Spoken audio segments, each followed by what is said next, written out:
मैं हूं मनीष और आपका स्वागत है हिस्टोरिक हिंदी में। कोई भी युद्ध हो, गोरखाओं की अहम भूमिका होती है।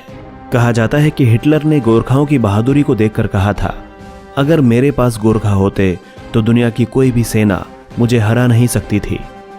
गोरखा सैनिकों के लिए कहा जाता है कि यदि वे एक बार मैदान में उतर जाएं, तो युद्ध का फैसला करके ही लौटते हैं। आइए जानते हैं गोरखा रेजिमेंट के बारे में कुछ रोचक बातें। गोरखा रेजिमेंट की शुरुआत। नेपाल में गोरखा जिला है। ये लोग मूल रूप से वहीं के रहने वाले होते हैं। जानकारी के मुताबिक उन लोगों को ये नाम गुरु गोरखनाथ से मिला था।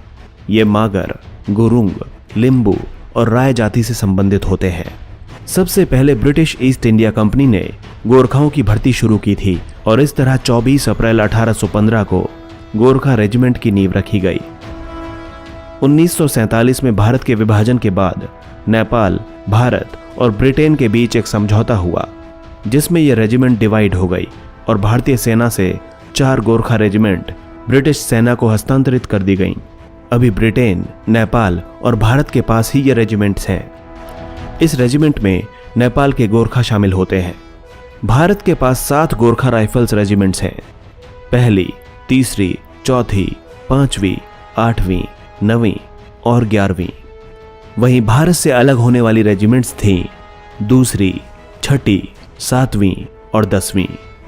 देश के पहले फील्ड मार्शल सैम बहादुर मानेकशॉ गोरखा राइफल्स रेजिमेंट के ही ऑफिसर हैं, लेकिन वो खुद गोरखा नहीं हैं। उन्होंने एक बार कहा था, अगर कोई आदमी कहता है कि वो मरने से नहीं डरता, इसका मतलब या तो वो झूठ बोल रहा है या फिर वो गोरखा है। हाल ही में एक दुर्भाग्यपूर्ण हेलीकॉप्टर दुर्घटना में भारत के army chief CDS Bipin Rawat ji की मृत्यु हो गई। आपको बता दें कि वे भी गोरखा राइफल से ही थे।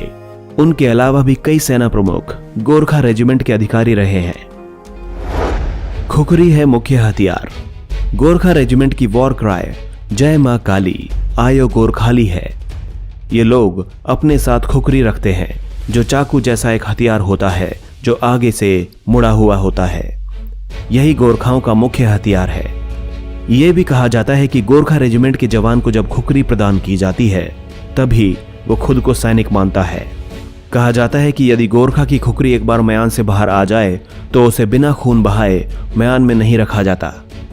यदि उसे दुश्मन का खून नहीं मिलता तो उसके मालिक को म्यान में रखने से पहले खुद को काटना पड़ता है।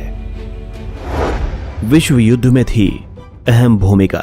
गोरखा राइफल्स में सभी गैर गोरखाओं को नेपाली सीखना जरूरी होता है ताकि वे अपनी रेजिमेंट से बात कर सकें।